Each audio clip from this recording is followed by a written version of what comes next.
Kedengaran lah ini gerindanya. Ada. Assalamualaikum warahmatullahi wabarakatuh. Selamat pagi.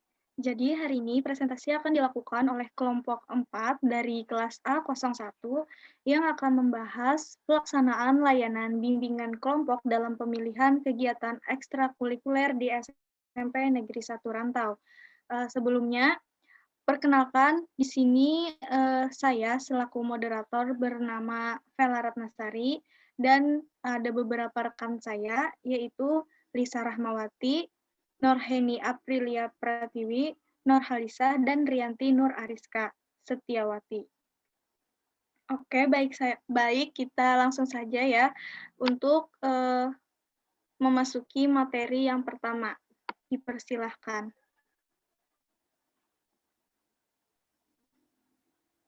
Baik, di sini jadi saya akan menjelaskan tentang infografis.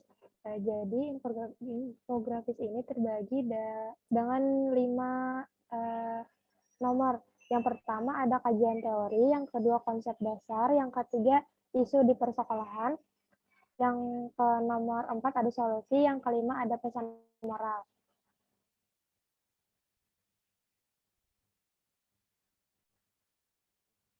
Next.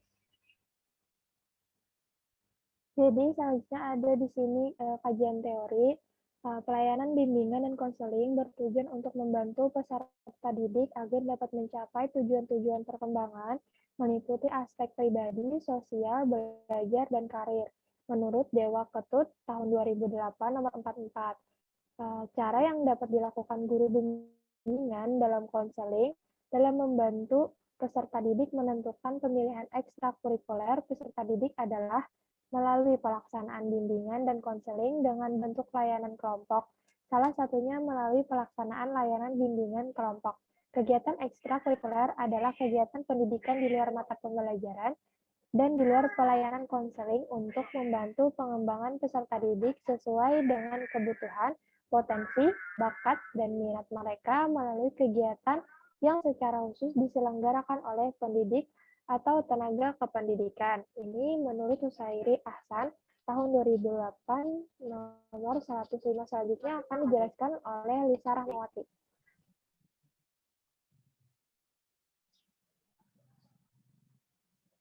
Kajian teori yang berikutnya akan membahas tentang tujuan ekstrakurikuler. Tujuan yang pertama adalah untuk membantu siswa dalam pengembangan minatnya, juga membantu siswa agar mempunyai semangat baru untuk lebih giat belajar. Yang kedua, menyediakan lingkungan yang memungkinkan peserta didik untuk mengembangkan potensi dan bakat serta kemampuannya secara optimal. Yang ketiga, mengembangkan aspek afektif, nilai moral dan sosial, serta psikomotor atau keterampilan untuk menyeimbangkan aspek kognitif siswa. Yang keempat, memandu yang artinya mengidentifikasi dan membina, serta memupuk yang artinya mengembangkan dan meningkatkan potensi siswa secara utuh. Bimbingan kelompok merupakan bentuk layanan bimbingan yang diberikan kepada kelompok-kelompok kecil yang beranggotakan 5-12 peserta didik. Hal ini dimaksudkan untuk membantu peserta didik merespon kebutuhan minatnya, menurut Sutirna tahun 2013.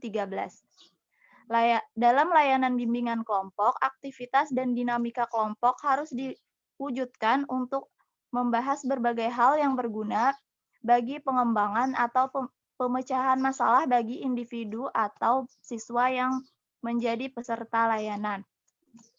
Materi berikutnya akan disampaikan oleh Vela. Baik, selanjutnya kita akan membahas mengenai konsep dasar. Nah, di sini kita akan membahas tentang layanan bimbingan kelompok, di mana secara sederhananya itu menunjukkan kepada bimbingan yang diberikan kepada kelompok individu yang mengalami masalah yang sama. Kemudian, dalam ini kita mengambil kegiatan ekstrakurikuler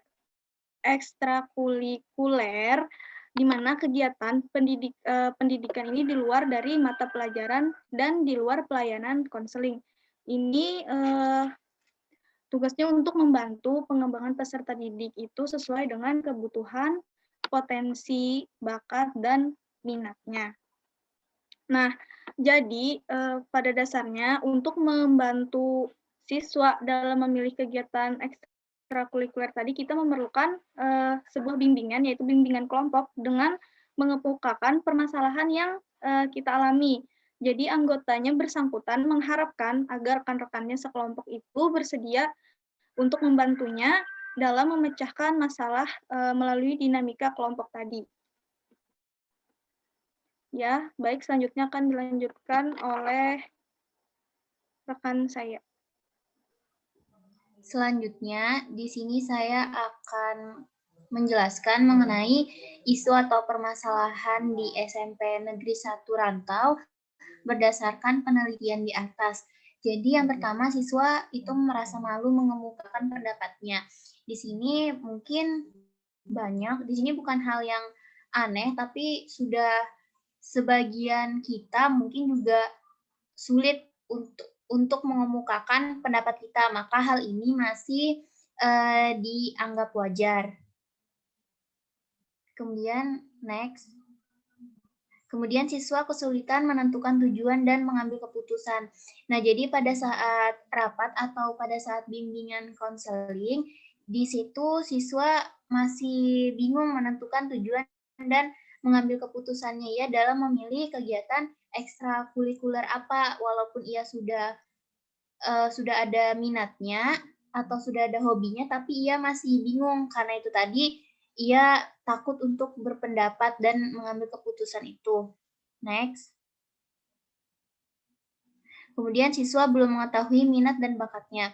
Jadi ada beberapa siswa yang sudah mengetahui minat dan bakatnya, tapi ia masih malu untuk mengemukakan pendapat.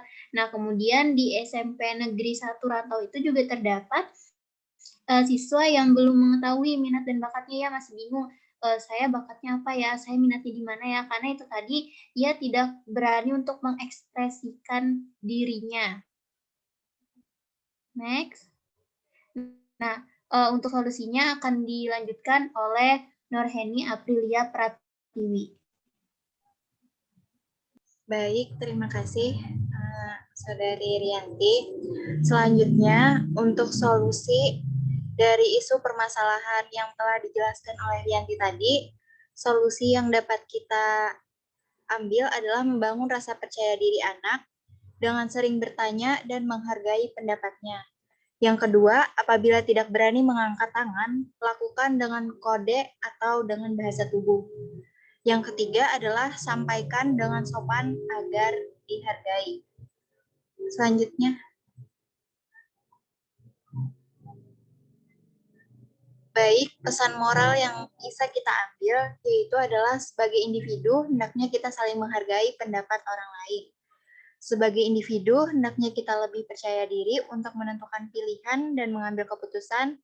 Dan sebagai individu juga, hendaknya kita dapat bekerja sama dengan baik bersama orang lain. Selanjutnya, saya kembalikan ke moderator.